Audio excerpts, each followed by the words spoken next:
Howdy, this is Lily from Makecraft Game, and you're listening to Season 3 of Reading Rulebooks.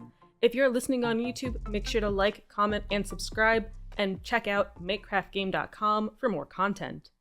This season, I accidentally planned a ton of Knizia games, so I figured why not dive in and do a whole Knizia season. Today's Knizia game is Babylonia. So let's get into it. The rebirth of the Neo-Babylonian Empire, above all, during the reign of Nebuchadnezzar II, 605 to 562 BC, was a time of splendor and wealth. This was mainly due to the proliferation of trade routes between the main cities and settlements in the area, and the optimal use of the fertile valley between the Tigris and Euphrates River. Components: 1 board, 32 location tiles, including 19 cities and 13 crop fields, 9 Zigguart cards, 120 clan tokens, 30 of each color. Those 30 consist of 6 merchants, 6 civil servants, 6 priests, and 12 farmers, 5 ziggurat pieces, 4 stands, 4 scoring markers, 1 of each color, and 1 rulebook. Setup. The setup example can be found on page 2 of the rulebook. 1. Place the board in the center of the table. This shows the southeastern region of ancient Mesopotamia with its 2 main rivers, the Tigris and the Euphrates. For 4 players, the whole board is in use. In a 3-player game, only the central and southern terrains are used. In a 2-player game, only the central and the northern terrain are used. Note, for any number of players, both rivers form part of the playing area, so clan tokens can always be placed on them throughout the game. 2. Place a ziggurat on each hexagon outlined in blue. Next, mix the cities and crop fields face down and place a tile face up randomly on each hexagon outlined in green. For a 4-player game, use all ziggurats and all location tiles. For a 3-player game, remove 1 ziggurat, 1 city with a civil servant symbol, 1 city with the priest symbol, 1 city with the merchant's symbol, 3 crop fields with a purple square inside of a hex. For a 2-player game, remove all of the tokens as in the 3-player game, and then remove 1 ziggurat, 1 city with the merchant, civil servants, and priest symbol, 1 city with the merchant and priest symbol, 1 city with the merchant and civil servant symbol, 1 city with the civil servant and priest symbol, 1 crop field tile with a purple square inside of a hex, 1 crop field tile with the number 5 printed on it, 1 crop field tile with the number 6 printed on it, and 1 crop field tile with the number 7 printed on it. 3. Display Zigguart cards numbers 1 through 7 at the side of the board. Card 8 and 9 are only used in the game variant. 4. Each player takes the stand, the clan tokens, and the scoring marker of a single color. Each player mixes their clan tokens face down on the table, thus forming their personal reserve. Each player draws 5 tokens and places them on their stand. Finally, each player places their scoring marker on the 0 space of the scoring track. Note: unused stands, markers, and tokens are removed from the game. Summary and objective. In Babylonia, you will try to make your clan prosper under the peaceful and imperial rule of the era. You must place your nobles on the map to make your relationships with the cities as profitable as possible. Placing your tokens wisely next to the ziggurats will permit you to get the special power of the rulers. Finally, the good use of your farmers in fertile areas will add value to your crop fields. The player who obtains the most points using these actions wisely will be the winner of the game. Playing. The starter player is chosen at random, and they start the game. Each player plays their entire turn before the turn passes clockwise to the next player. On your turn, you must 1. Play clan tokens from your stand, 2. Score cities and ziggurats that have been surrounded, 3. Fill your stand to 5 tokens. 1. Play clan tokens from your stand. You have 2 options. A. Play any 2 clan tokens, nobles, and/or farmers. Or B, play 3 or more farmers, i.e. no nobles. A clan token can be placed in any free hexagon on the board. A hexagon is considered free when it does not contain any clan tokens or location tiles or ziggurats. Example, on his turn, Adam can play any 2 clan tokens or any 3 or more farmers. Special rules when playing clan tokens. First round. In the first round, the first player can only play 1 clan token, and the second player can only play 2. Rivers. In the rivers, the clan tokens must be placed face down. If you choose to play option A, play any 2 clan tokens, you can place 1 or both tokens in any river hexagon. If you choose to play option B, play 3 or more farmers, you cannot place any of them in the river. Continued example. Adam decides to play any 2 clan tokens, placing one of them, a farmer, face down in the river. Ziggurats. Each time you place a clan token next to a ziggurat, even if the hexagon is in the river, or even if you already have a token next to that ziggurat, after placing your token, you receive 1 point for each ziggurat, which has at least one of your tokens next to it. Continued example. Adam places a civil servant next to the ziggurat and receives 3 points as there are 3 ziggurats with his tokens next to them. Crop fields. To place a farmer token in a crop field, you need to already have another one of your clan tokens, a noble and/or a farmer, next to that crop field. The crop field is scored and subsequently removed from the game. Your token will take its place. If the crop field has a number on it, you receive the points indicated. If the crop field shows a city symbol, you get as many points as there are cities in front of all the players. Continued example. Adam places a farmer in a crop field of value 6. He scores 6 points. He places another farmer in a crop field with the city symbol, for which he receives 5 points, as there are 5 cities in total in front of the players. 2. Score cities and ziggurats that have been surrounded. After finishing playing your clan tokens, you must score the cities and ziggurats that have been surrounded on your turn. If there are several cities and/or ziggurats surrounded, you can decide in which order to score them. Scoring cities that have been surrounded. A city is scored when all the land hexagons next to it are occupied with clan tokens of any player. If the city is next to a river, it is not necessary to occupy the river hexagons in order to score it. But if those hexagons are occupied, the clan tokens placed there are counted too. A surrounded city is scored in 2 steps. Nobles. Civil servants, merchants, priests. The city will have 1, 2, or 3 symbols. City servants, merchants, and/or priests. Each player receives 2 points for each of their clan tokens that have the same symbol and that is next to the city or that is connected to the city via their own tokens. The clan tokens placed in the rivers count for connection purposes, but they do not provide any points as they are face down. Continued example. Adam places his merchant next to the city with a merchant and priest symbol. The city is now surrounded by land. The nobles score as follows. Adam gets 12 points for the 3 merchants and 3 priests that he has to or connected to the city, and Valentina gets 6 points for the merchant and the 2 priests that she is next to or connected to the city. If the connected cities were surrounded later in the game, all of Adam's merchants and priests would score again. B. The city. The player with the most clan tokens next to the city, including those placed in the river, wins the city tile and places it face up in front of them. In the case of a tie, the city tile is discarded. Each time a player wins a city tile, and after placing it in front of them, all players receive as many points as the number of cities they have in front of them at that time.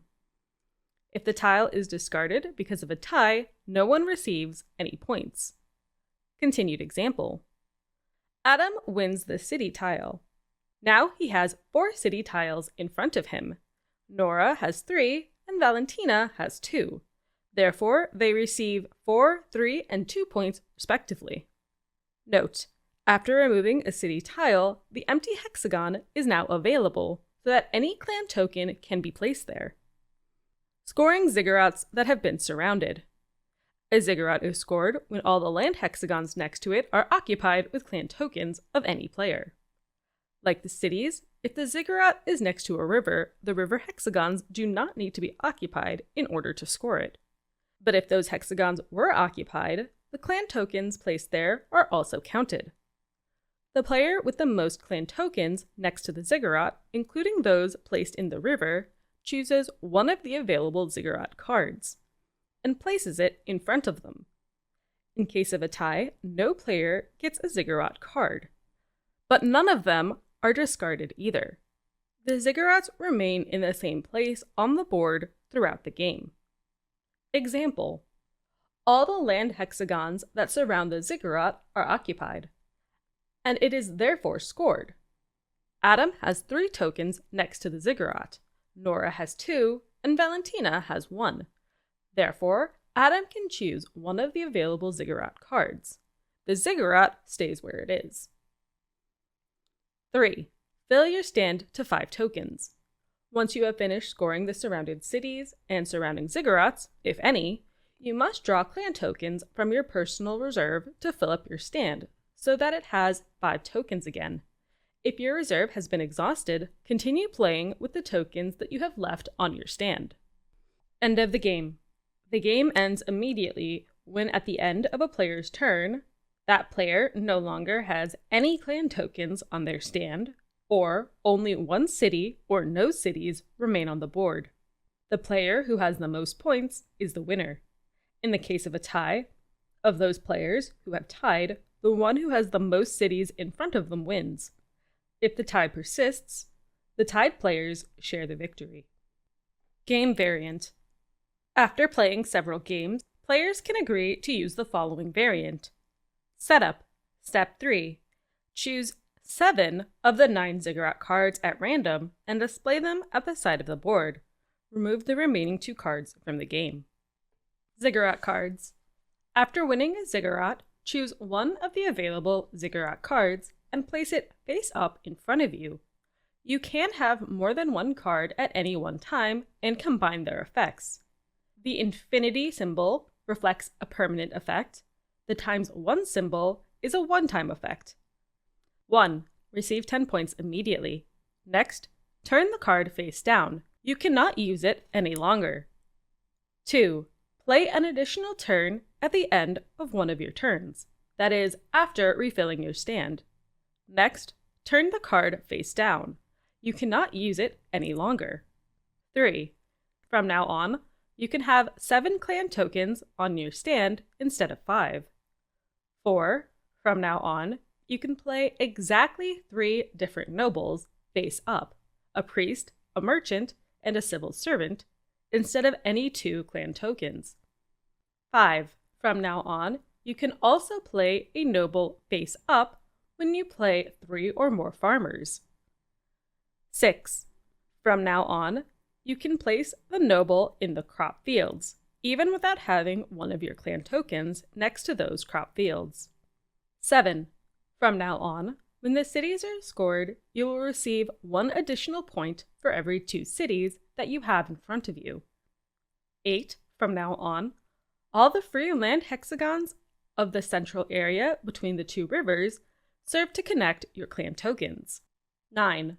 From now on, all the free river hexagons serve to connect your clan tokens. And that is the rulebook for Babylonia. Alright, so first, before we look at the game, I'm going to look just at the rulebook. The rulebook was pretty well laid out, did rely pretty heavily on the symbols, which makes it kind of difficult to translate into a podcast, but that's more my problem than the rulebook's problem. So the one thing I found confusing was the crop fields section under play clan tokens from your stand. When you place it in the crop field, it's scored, which makes sense. And it says, If the crop fields show a city symbol, you get as many points as there are cities in front of all the players. This was a little confusing this early in the game, in the rulebook, because it wasn't established at this point that cities are removed from the board and put in front of the players in their playing area. So really, it should say that you get as many points as there are cities between all the players' play areas. That's a lot less eloquently said, but I'm sure there's a way to polish that. It became clearer when we looked at scoring for the cities themselves, but when I first read that sentence, I was a little confused and had hoped that it would get explained later on in the book. And it did. That was really my only complaint about the rulebook. Otherwise, it's pretty simple. It's fairly short, so it's a game you can pretty quickly get into once you've got the setup and you've got some basic knowledge about it. Now, for me, I'm very curious to see. I haven't actually played Babylonia, but I've watched it played before, and I have a very good feel for it, I think. And I'm very curious to see the strategies that come from the game. Based on the fact that you gain points from not only the adjacent to the ziggurats and cities, but also the connecting the tiles like in a connected line, I feel like that very much encourages players to kind of stay in an area or like clump up or cluster or basically build one giant line instead of going back and forth.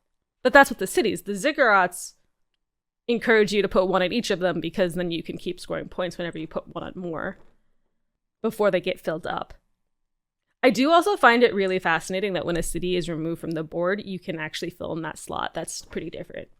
I was told this is the spiritual sister to samurai, which is why I wanted to do it next, and I definitely agree with that statement. It feels very samurai-esque, with the only really big difference being that chain mechanic, which I think causes the game to have a larger number of points than a game like Samurai would have.